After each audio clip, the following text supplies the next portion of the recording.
The first one has to do with public education.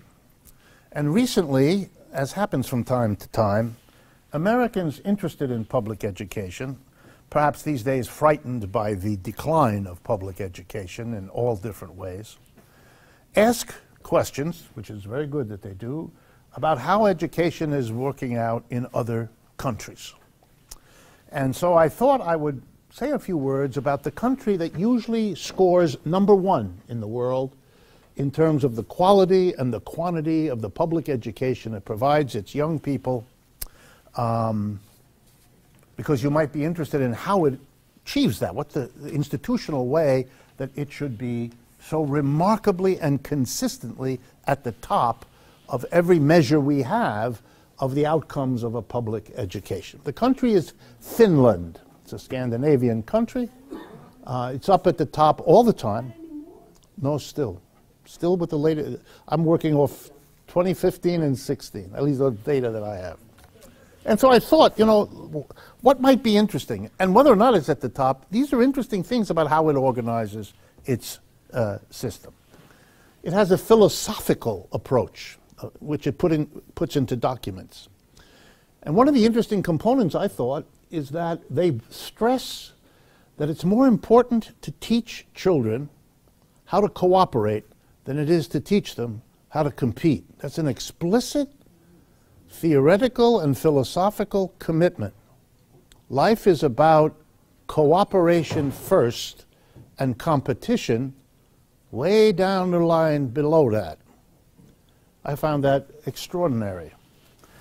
I found that the amount of money paid to Finnish teachers and the general respect that they have in the population way exceeds what we have here in terms of who you are in the community if you're a teacher, what that represents and what it means. And then there were a couple of other things that just jumped out at me. I'm no expert on these things, but it jumped out at me.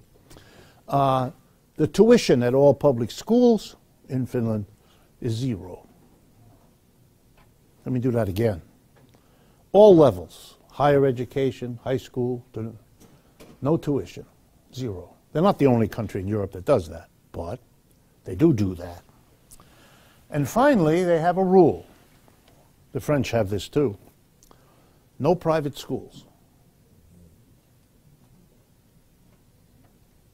All schools are public. Why? Because to have a private school system is to have a two-track system, and it's anti-democratic.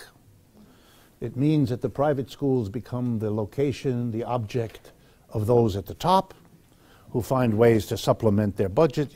You know that, or you ought to know it, because it's the perfect description of the city of New York and many other places in the United States, where people fight real hard to go to those schools where the parents have a PTA that raises extra money so they can do all the things that a school should do, but that most schools don't have the funds to do, etc., etc., etc. This is so gross about the United States that, you'll pardon me, that it catches my attention. It's not that I'm looking for places where the United States doesn't look so good. It's just that there's so many of them. All right, this one is paid parental leave. That's when a government, society, passes a law, it's very important, passes a law that says every employer must give paid leave to people who are parents, who have a child together. So there's a lot of questions here. Do you give any? Then, how much leave? 2 weeks? 6 weeks? 10 weeks? Half a year. Do you give it to one parent, typically the female, or do you give it to both parents? Is their job secure when they come back? A lot of questions. It's a complicated law. So the OECD, one of the most important sources of statistical information about the world economy that there are, there's a dozen of these, and this is one of the most important, the OECD, recently released a list of the 41 nations it follows. Most of them are in Europe, but not all, and compared whether they do or do not, and if they do, how many weeks of paid leave for parents are the law in the country. Okay, 41 countries. And you may be surprised. Here's the top of the list of countries that provide paid leave. Number 1, Estonia. Estonia provides 87 weeks of paid leave. That's almost 2 years. You have a child, have it in Estonia. Because you will get paid for almost 2 years to help raise the child. Try to keep in your mind, the relationship of the concept family values and parental leave, which is a way of kind of expressing your family value. You want to help new parents cope with this big change. Number 2 country in the world, Bulgaria. They give 77, so 10 weeks less than Estonia. 3rd country, Hungary. Hungary. Unbelievable.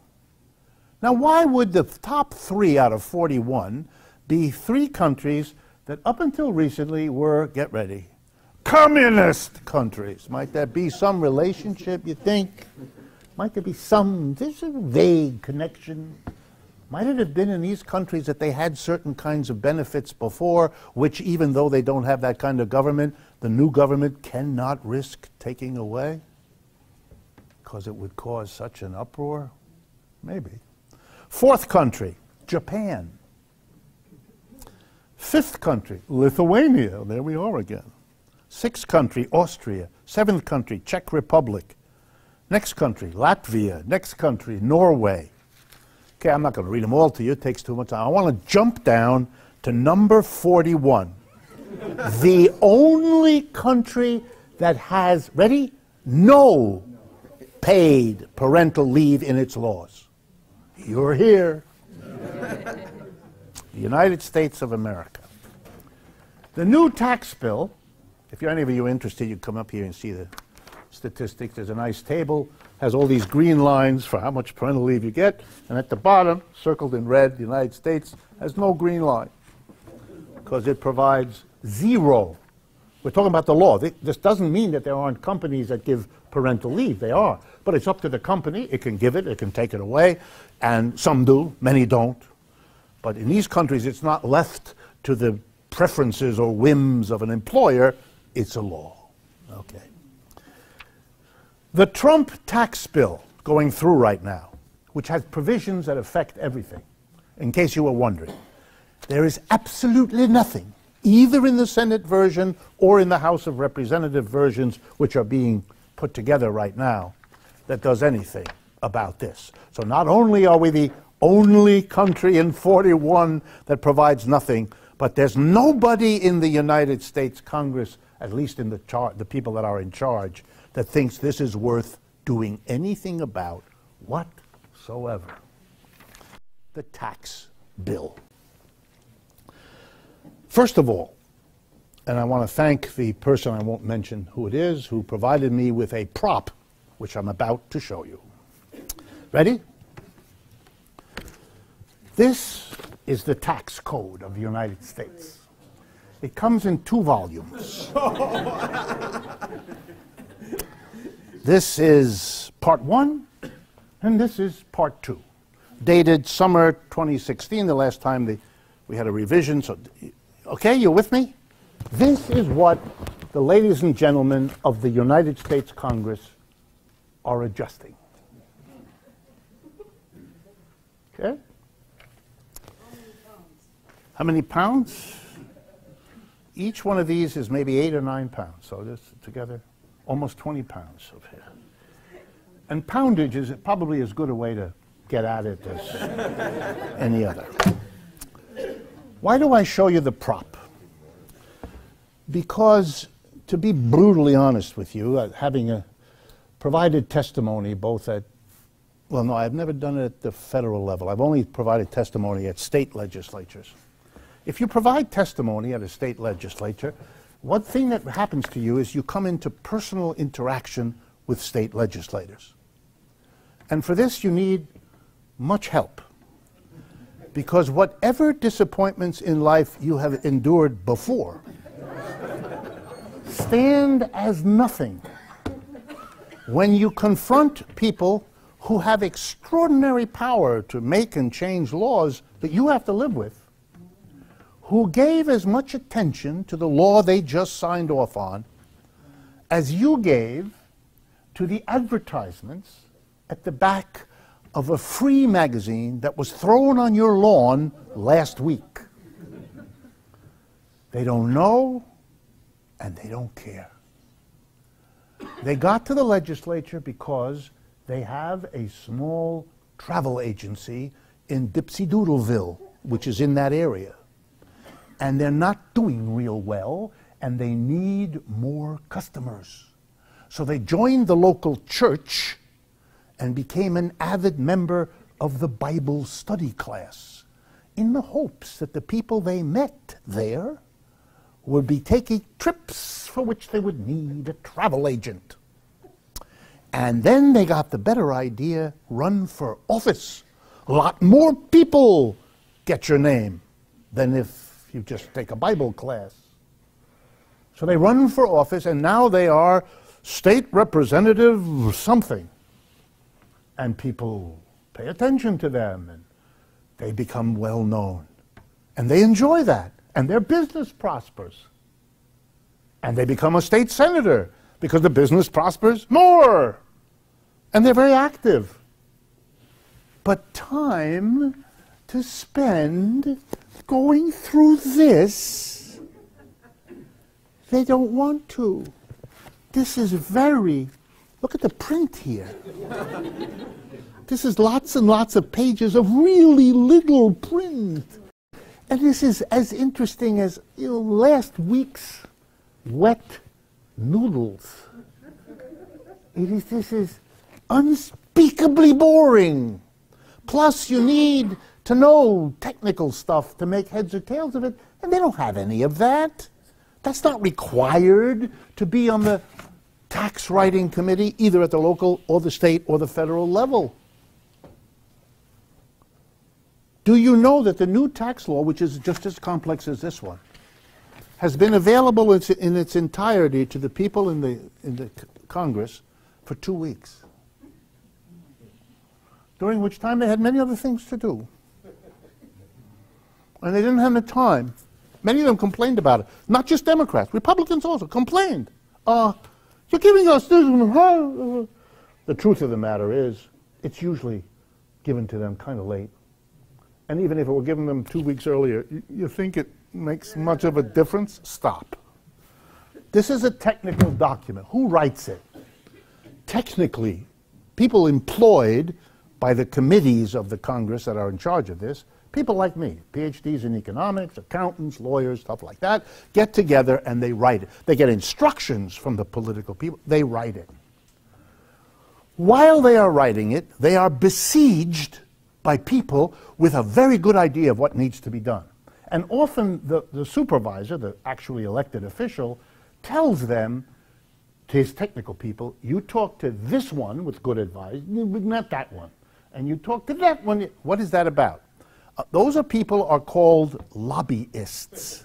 They are there, they are paid very well by industries, you know, the banking industry, the retail sales industry, the mining industry, the RV industry, and their job is to get particular things written in there somewhere on page 4027 of 3 lines, which will give them a particular way to make more money.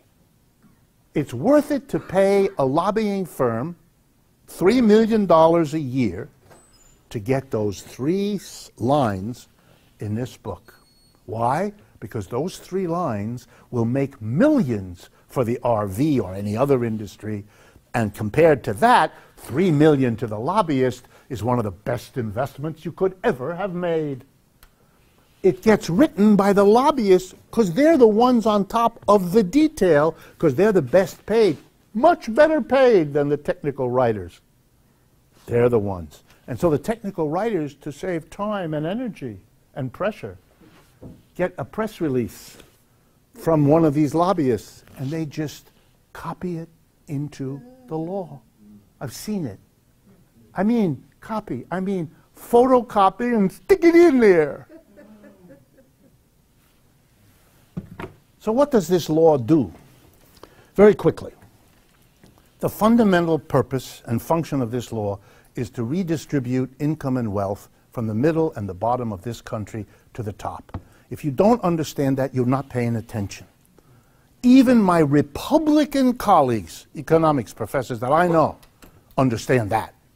There is no question that's what this does. And let me go through the big ones. You're cutting the profits tax from 35% to somewhere between 20 and 22. A spectacular, huge cut in the tax that corporations have to pay. You've never had anything like that. You, the average American, never had anything like a cut of nearly 50% suddenly. The rationale, by the way, just so you see the utter disconnect between the reality and the rationale. The rationale is 35% is higher than what what's called the titular rate or the formal rate in other countries. That's correct. It's higher at 35% than, say, in many European countries. But that's an irrelevant fact. Why?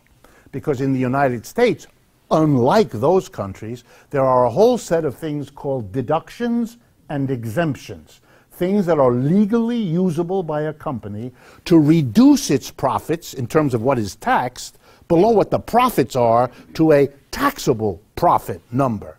When you adjust it, you get something called the effective tax rate. It's what it's called in the textbooks that people like me study and teach. The effective tax rate is how much taxes they pay as a percentage of their profits before they take away the exemptions and the deductions. Guess what? In the United States, the rate is roughly 26, 27%. It's not 35, it's way lower.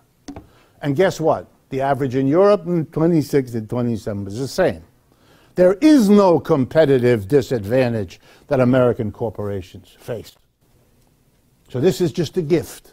You're taking it from the 35, which some companies have to pay because they don't get. And where are the deductions and exemptions? That's what you pay the lobbyist to put in here. That's what makes all the big difference. That's why you have to have your lobbyist there. Otherwise, those three lines don't get in there.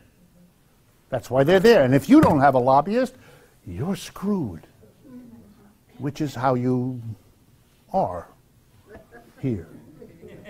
The next thing, just as important. They are going to give an incentive for companies that have earned profits over the last 20 years, but kept them in an account outside the United States. I have to explain this. Take off my jacket before I can't. Thank you. I almost did that, and that would mess up the sound system. My apologies. Here's the problem.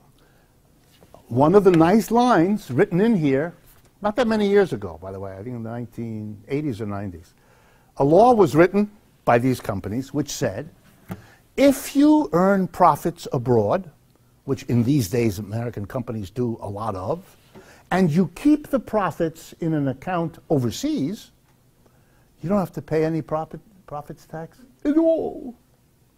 You only have to pay the profits tax if and when you bring the profits back into the United States, called repatriating your profits.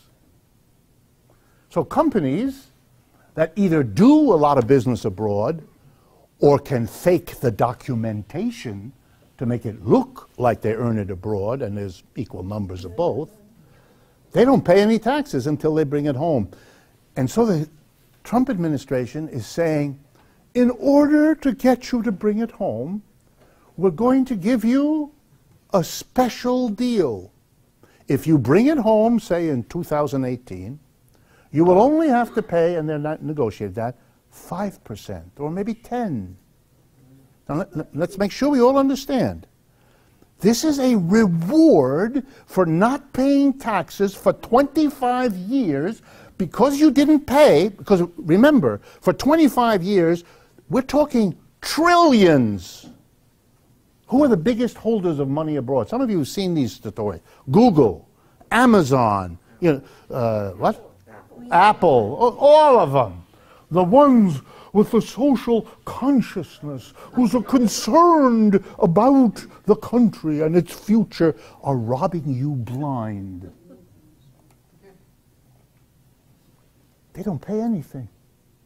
They keep it abroad. By the way, does that mean they don't have the use of the money? Of course not.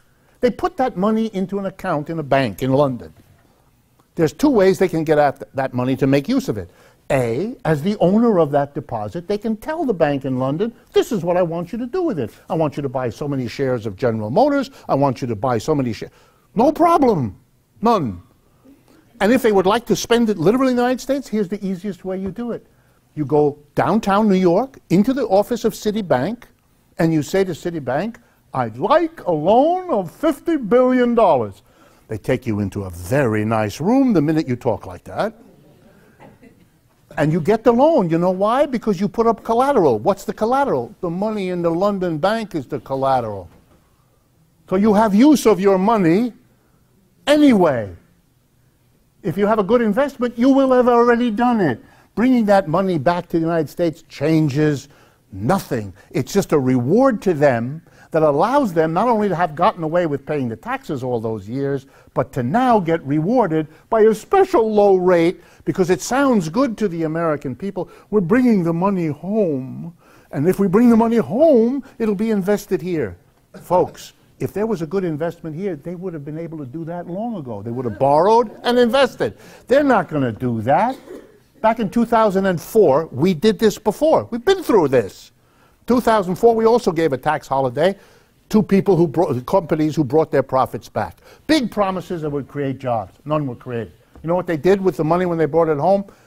Paid out more dividends to their shareholders, upped the salaries of their CEOs, which they are free to do. If you cut the taxes of a corporation, is that going to produce jobs? The answer is, there's no way for you to know.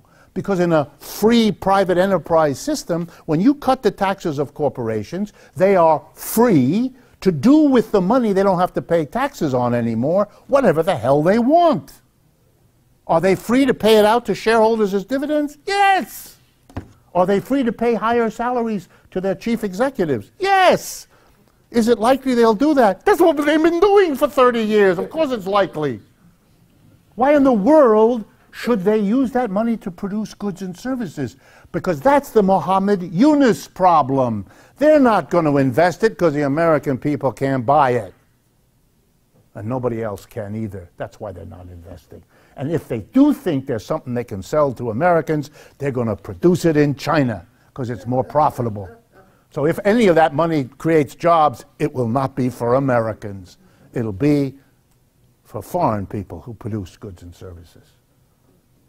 So what this is all about is a redistribution of wealth rationalized by catch-as-you-can arguments that they hope people won't think through enough to realize they're being had. Here's the worst one.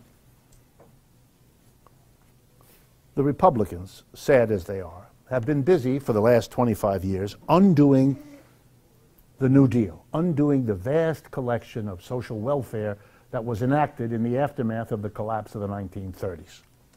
And the rationale they did for why they had to cut food stamps or cut welfare. Remember Clinton? The end of welfare as we know it, all this sort of bombastic stuff, which, by the way, the Democrats did as well as the Republicans. The rationale behind it, let's remember, was America has a deficit. We owe so much money. We can't afford a welfare system. We can't afford to do all these wonderful things. We just can't afford them. Because if we did them, we'd have to borrow the money, and that would increase the deficit of what we owe. We can't do that. That's why Republicans have been using that rationale for 30 years. That's why it's awkward now that the very tax bill they're proposing to cut the taxes on business, they can't, at least in the early years, they can't figure out how to do that without cutting massively social programs. By the way, to not borrow money to enable them to cut the taxes of corporations, that would mean cutting your Social Security. That would mean taking away your Medicare and Medicaid. Not all of it, but big chunks of it. Which, by the way, they're planning to do next year anyway. But they can't do it right away because you couldn't sell the American people on the following plan. We're going to cut the corporations' taxes a big time, and we're sticking it to your grandma. It doesn't look good. It doesn't sound right.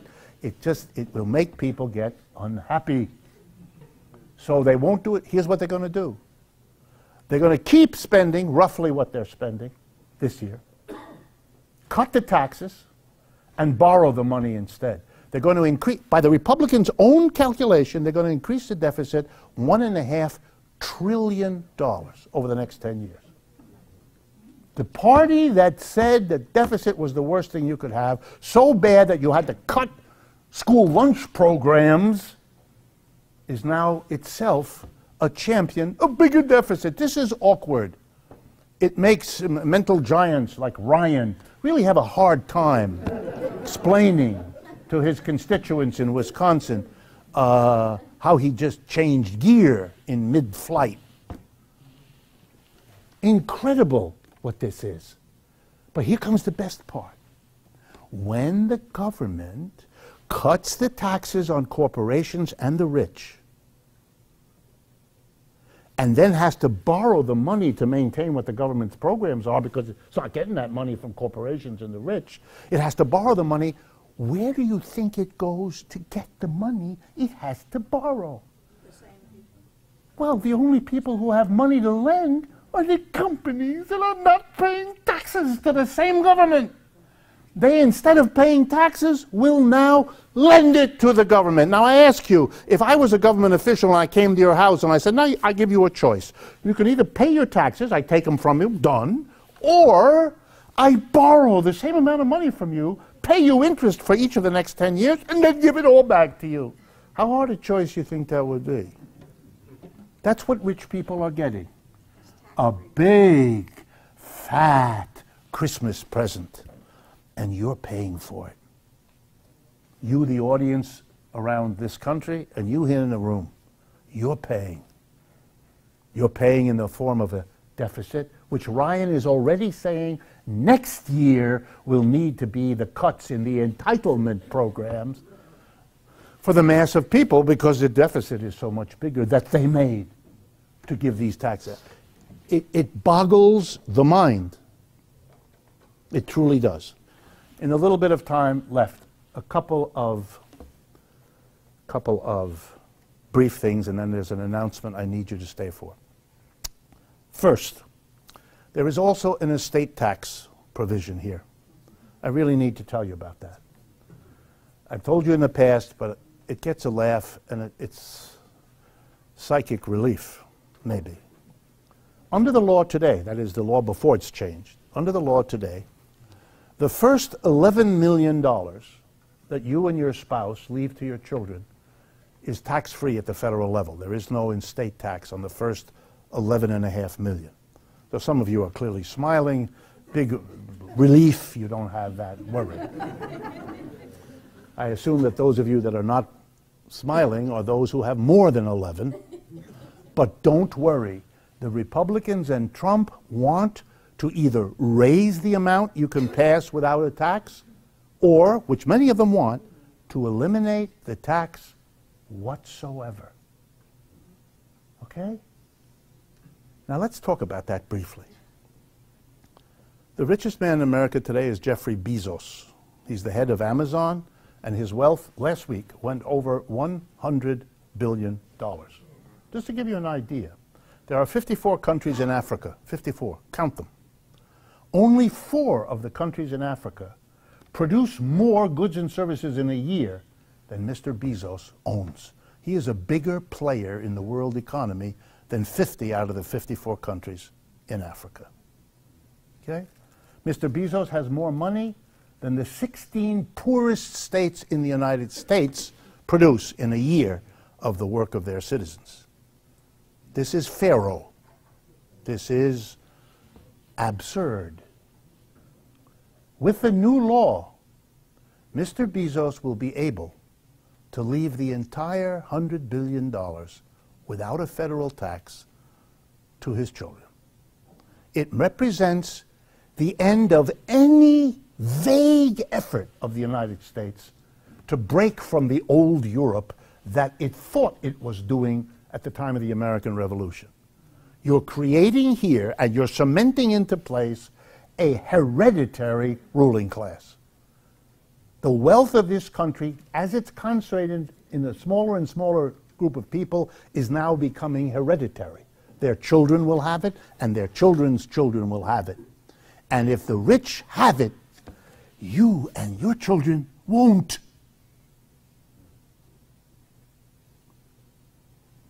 Again, if I had time, the American anthem, but I don't. The amazing thing, and this is scary, but there's no other way to end this.